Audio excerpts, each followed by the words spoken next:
Hello everyone, in this video I'll be going in depth to explain how to build your warrior up for the right job. Afterwards I'll cover some important things to keep in mind while you play.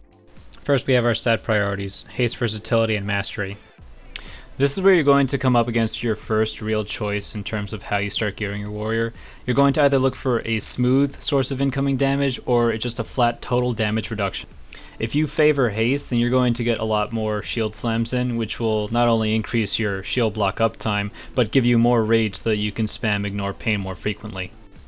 Now you may be looking at which one is just flat out better on paper, and that'd be versatility. You'll be taking much less damage in the long run, as versatility reduces the amount of damage that you take on top of increasing the healing you do. So not only will each hit take less of your ignore pain away, but your ignore pain as an absorb is counted as a heal and will be boosted accordingly. And yet I still prefer building for haste. The rotation feels a lot smoother, and having an abundance of rage puts your healers' hearts and minds at ease. Once you get to about 30% haste, you can start looking at other stats. The value of your haste is going to just drop significantly from there. So then what about mastery? Why do we care about that? Well, mastery still revolves around your iconic shield block, so the less things that you are blocking, the less important mastery is. But if you find yourself constantly dealing with AoE packs, battering the hell out of your warrior, then you're really going to want to look for mastery to reduce that damage. On top of which, every time you block, you have the chance of critically blocking, which if you have the artifact trait unlocked, you will proc an AoE burst in front of you and increase your armor. Not to mention that mastery also increases your attack power, and ignore pain's shield is still based off your attack power, so more mastery will result in bigger ignore pains as well. So apart from littering our armor with these stats, which we kind of have little control over thanks to the way the loot system works, how are we going to get these stats? Well, start looking at your consumables. So first up we have our cheap food, that's the 300 secondary stat food. We're looking at Suramar Surf and Turf for haste, Koi Scented Storm Ray for versatility, and Barracuda Murgulgog for mastery. Not even going to bother with trying to pronounce that properly. And then you have your 375 secondary stat food, so that's Ashari Salad, the Seed Battered Fish, and the Nightborn Delicacy. So again, remember, you're trying to prioritize your stats based on the kind of content you're about to tackle, and I'm still personally going to be stuck on my haste food, so I'm going to be favoring Suramar Surf and Turf or the Ashari Salad, depending on what I'm doing. Oh, and don't forget about crispy bacon. It's one of the easiest recipes in the game to attain, and it will extend the duration of your well-fed buff. So if you're looking to save some money and you know that you have been dying for a while, feel free to just pop one of these bad boys and keep your food buff going. So next on our list of consumables, we're going to be looking at alchemy. That's our potions and our flasks. Now for potions, you always want to make sure you have some ancient healing potions around. They don't share cooldown with your damage or survival potions, so please be sure to pack these in case of a tight pinch and you don't have a warlock around to give you health stones. And then for those of you who are looking to skip some trash, well, there is the Skaggle drink. It is your invisibility potion this time around, but the other ones are still just as good. I really recommend that you go to Draenor or find some of the older potions. They don't cost you nearly as much to make or get. Now in terms of the potions that we're actually going to be using in combat for your pre-prod, etc., you have the Potion of the Old War. That is your melee DPS potion. It is going to be increasing your damage done. It won't really be doing much in the way of survivability, unless if you count killing them before they kill you as a form of survival, which I do. And then for those moments where you're in a particular pinch, you want to be grabbing your Unbending potions. That's 3500 armor, and that'll certainly boost your survivability for the duration. And then we take a look at our flasks, which present us with a similar question. If you'd like to be doing more damage, then you're going to be popping a flask of the Countless Armies, that's 1300 strength, or you're going to be looking at your flask of 10,000 scars, which is 1950 stamina. Either one is viable. Again, it depends on what you're doing. If you really feel like you need to worry more about your survival, then you should grab the stamina flask. But if you're looking at doing more damage and helping your group push kills, then you want to make sure you have your flask of the Countless Armies. Next, let's take a look at our enchants. That'd be for cloaks, neck, and rings. And for our cloak, we are going to be looking at our primary stat. That's our strength enchant. So you have the binding, which is your more expensive enchant, and your word. So the binding is 200 strength to your cloak, and the word is 150. For your neck enchant, that would be the Mark of the Claw or the Mark of the Heavy Hide. The Mark of the Claw grants you 550 haste and crit for 6 seconds. It's a random chance on hit. And then you have the Mark of the Heavy Hide, which grants you 3000 armor for 10 seconds. Everyone's going to be telling you to grab the Heavy Hide enchant, no doubt, but if you really feel like you're pushing more damage is more important, then go ahead and grab the Claw enchant. And then lastly, we have our ring enchant, which is all of our secondary stats. Again, you have the binding, which is 200 stat, it's the more expensive one, and the word, which is 150, it's the cheaper one, and it's going to be haste, versatility, and mastery. So again, take your pick, whichever stat you are currently prioritizing. I would stick with haste myself again. Now let's take a look at our talents here. Our first tier, we have Shockwave and Warbringer. I'm not even going to talk about Stormbolt. It's just going to be Shockwave pretty much throughout the entirety of your gameplay. If you want to talent it to Warbringer, go for it, but I pretty much always take Shockwave, even if it's not going to be useful on any particular fight. It's actually useful on almost every single fight, even in raid encounters. That's why it's always worthwhile to take Shockwave. Remember to hit 3 targets with it if you can for a lower cooldown. Now the second tier, we actually have some interesting choices. We have Impending Victory, Inspiring Presence, and Safeguard, and almost everyone's going to tell you to just take Inspiring Presence no matter what, but if you actually want to provide some more meat shield to your co-tank in a raid setting, then I would absolutely take Safeguard. There are those occasions where maybe that's what's killing your group, you want to take Safeguard instead, and spam your tank with plenty of intervenes.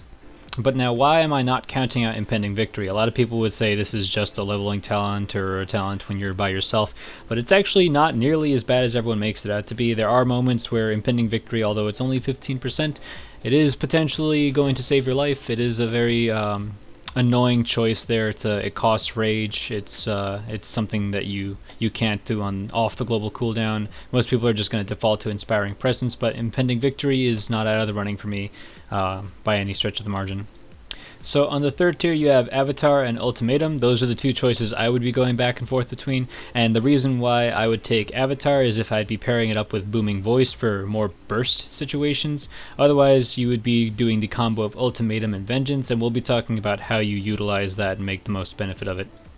The next tier is going to be between Bounding Stride and Crackling Thunder. I just never use Warlord's Challenge. I never have issues with threats or see a reason to use it, so just ignore it for now. But Bounding Stride, Crackling Thunder, you want to think about what you're going to be doing more often. If you're going to have an opportunity to be using Heroic Leap basically on cooldown, if you like the run speed buff that you get from it, then Bounding Stride is perhaps for you. This is especially useful on dungeons, Mythic Plus dungeons with necrotic affixes, so that you can actually run away from mobs and kite them a little bit longer. Crackling Thunder is a better default choice, and I usually run Crackling Thunder just because it makes absolutely sure that I'll be hitting all mobs with the invisible animation of Crackling Thunder. Can never tell how big it actually is until you've used it enough times. And the next tier is a little bit more about your survivability and rage generation.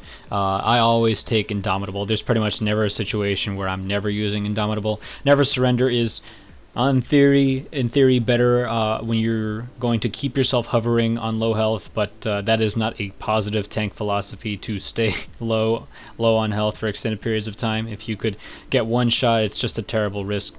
And Best Served Cold is potentially better in AoE situations, but again, the benefits of Indomitable, always being active, always helping you out, giving you that extra max health, it's just the winner in my opinion.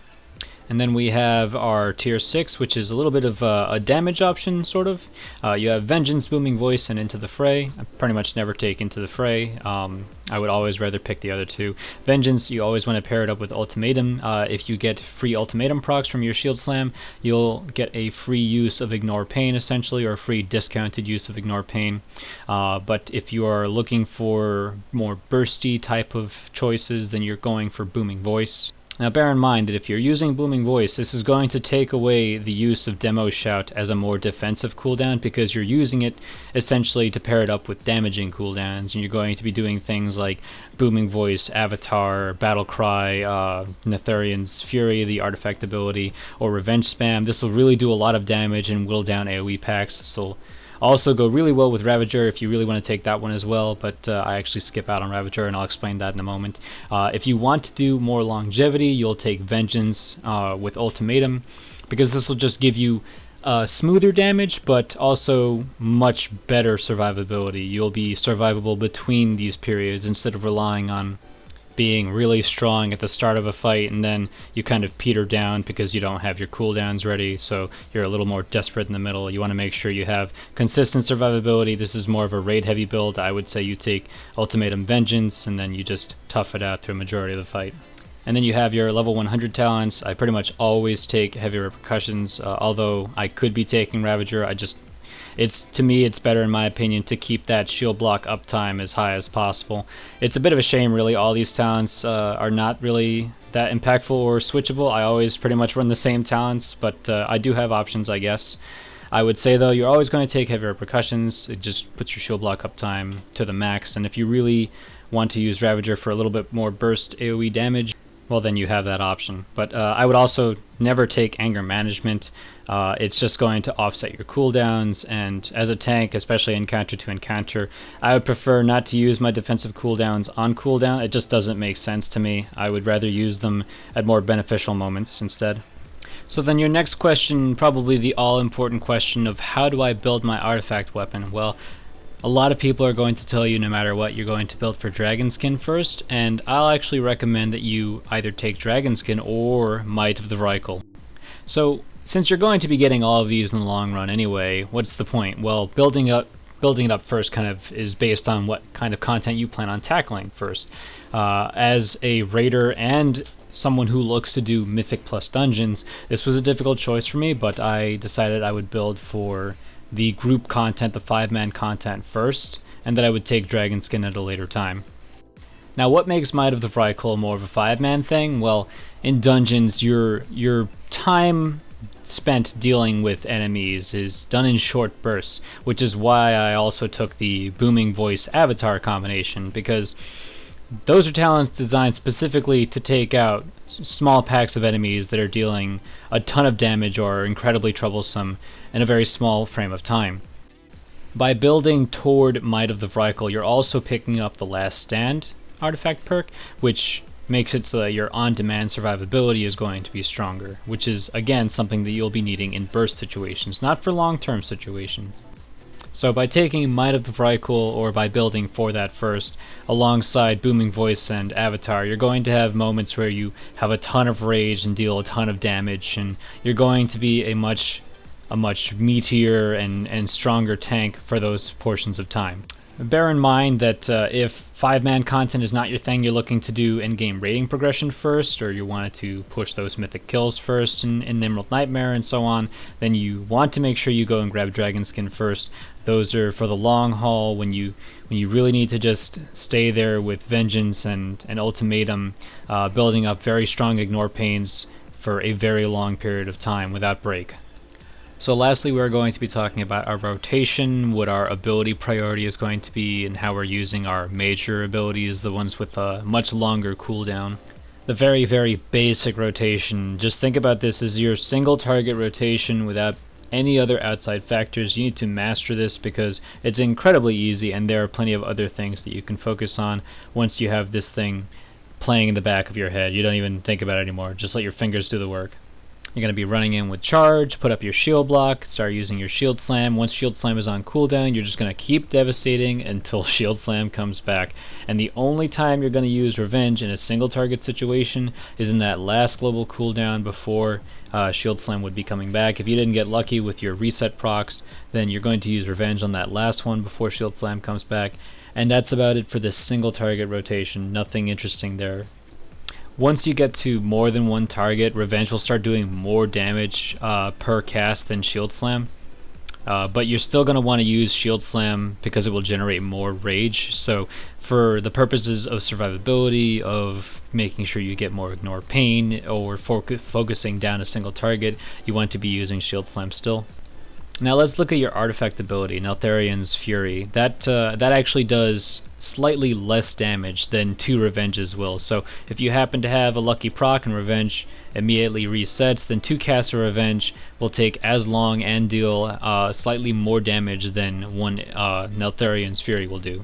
That's not to say that Neltharion's Fury is a bad ability, but when you use it is very important compared to when you're going to be using your Revenges. So you want to make sure that if you are going to use Neltharion's Fury, you want to make sure that you're also getting use of the defensive component of it. Every time you cast Neltharion's Fury, all of your blocks will be critical blocks, and you will be doing nothing but critically blocking. All attacks incoming will critically block. So this means that you're also going to have a very high chance to proc your Scales of Earth, which does a burst of AoE damage in front of you and increases your armor.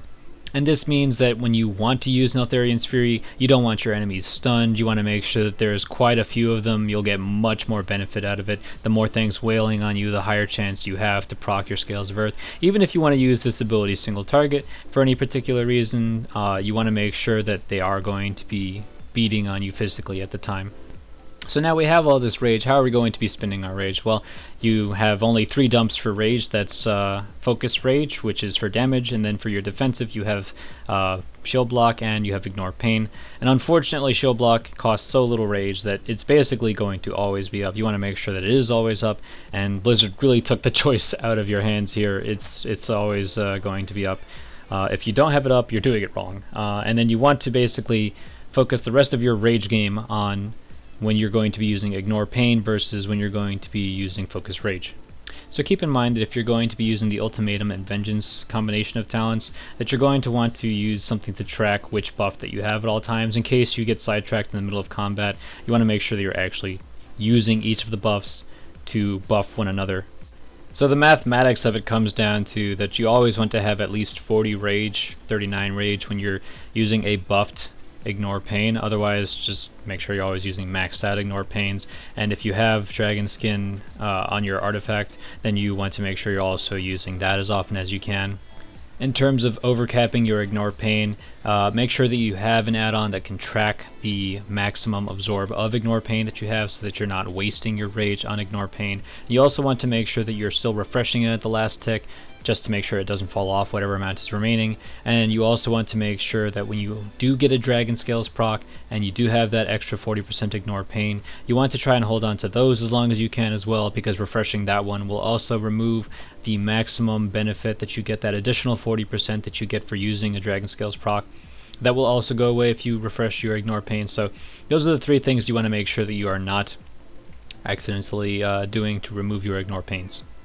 Now, because of the way the Ultimatum Vengeance combo works, your battle cry actually doubles now as a defensive cooldown. If you run in, especially under heavy repercussions, you're going to get much more damage out of your shield slam. So shield block, shield slam, you get your crit, you'll have a substantial amount of rage coming in, you'll get your free vengeance proc, and then you'll use that on Ignore Pain immediately, and you'll have a nice healthy Ignore Pain up right at the start of the fight.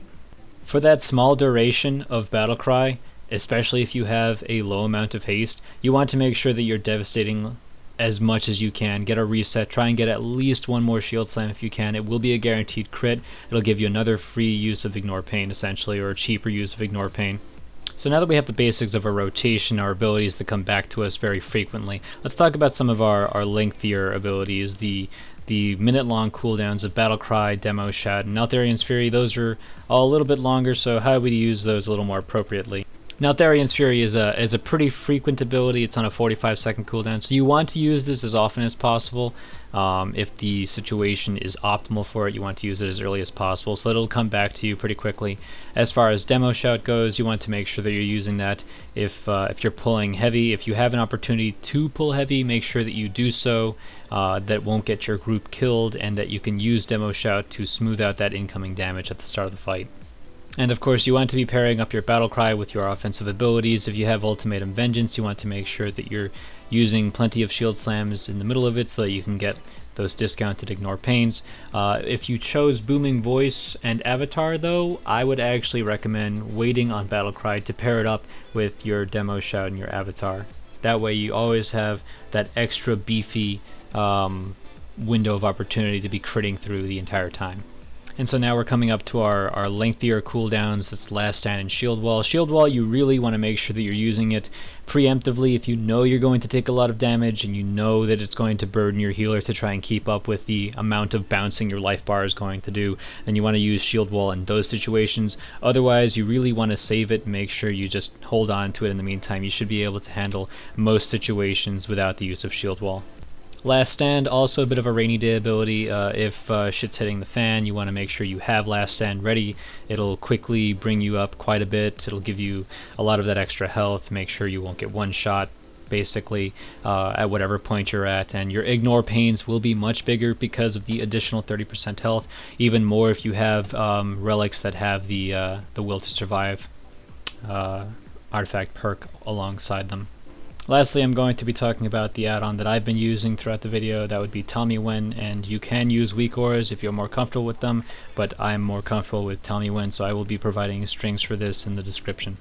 As a basic guideline for what you're going to be using these add-ons for, it's to be tracking buff up time, the availability of cooldowns whenever trinkets or enchants proc and how long they're going to last, or whenever you have your Ultimatum Vengeance combo proccing, which one is available or which one is up at the time. This way you don't accidentally end up wasting your potential at any given moment. Obviously, these are things that you could look up at the top right corner and see your buffs at, and you can get used to doing that, but the whole point of using this add-on is to make it much easier to see what's going on and provide it in a more easy to understand way that is basically right around your character. So you can see on the left I'm tracking my shield block up time whenever my Scales of Earth procs is right here, my Ignore Pain, how big it is and how long it's got left before it expires, that one's right below it, and my Dragon Scales proc for whenever I want to use a beefier Ignore Pain, that one is right there and it lets me know really easily. To the left of that I have my Spell Reflect timers, which are useful in the sense that now that Spell Reflect reduces magical damage taken, I'll know exactly how long it lasts before it wears off and when I should be expecting to be taking more magical damage. On the far bottom left are my cooldowns and how long they have left until they come back, and although looking very similar just below my character portrait, those are actually my buff up times, so it lets me know how long I have on Battlecry, Shield Wall, Last Stand, Demo Shout, Avatar, Focus Rage, etc. And my Focus Rage one specifically tells me how many stacks I have, so that I don't accidentally end up using Focus Rage while at 3, which would be just a waste of an enormous amount of rage. These hanging on my right are my item and armor procs, so my neck and my trinkets are there, and just below them you'll see that's how I'm tracking my Vengeance. It actually tells me which buff is up, the one that buffs Ignore Pain or the one that buffs my Focus Rage. And it also tells me whenever my Ultimatum procs, in case that weren't obvious enough.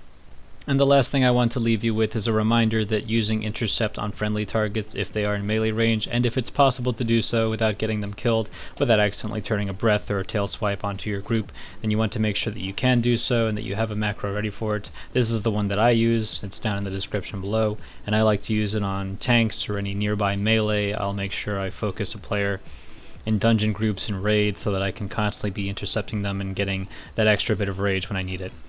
So the last thing I wanted to say before y'all head out is I want to thank you guys for watching this video. It's been quite a long video, so thank you for those of you who stuck from the beginning. And I wanted to leave you all with some philosophies, some things to think about as you tank. Remember that as a tank, you chose the defensive role, and I'm hoping that that means something to you as much as it means to me.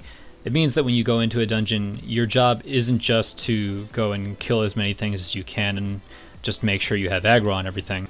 I've seen it plenty of times where people get so overgeared that they feel like it's okay to just pull as many hallways as they can and leave the poor DPS and healers to try and gather up and survive whatever onslaught comes from that.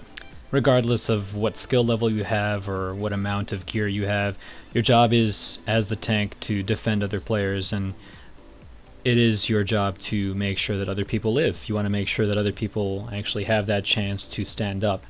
The tanks are often seen as bullies if they get angry or if they get short-tempered with other people because they don't know what to do. How can you be so bad? Well, not everyone knows the game at the start, so you want to make sure that you're giving everyone a fair chance to learn, and you need to find a pace that works every time you enter a dungeon. Don't be afraid to break the ice, talk to people. Remember, this is a game. You should be having lots of fun while you play, and I've been having a lot of fun in Legion, talking to group members, raid members, guild members, so try and put a smile on that stern face. Thank you guys once again for watching. I hope that this guide helped. If you really enjoyed this, I would really appreciate a like. Please share it with your friends, and share your thoughts on my tanking philosophies and this guide. And I hope to see you guys next time. I would really like to be able to continue putting out content to help players who are struggling with tanking in general, not just warriors. So thank you once again, and take care.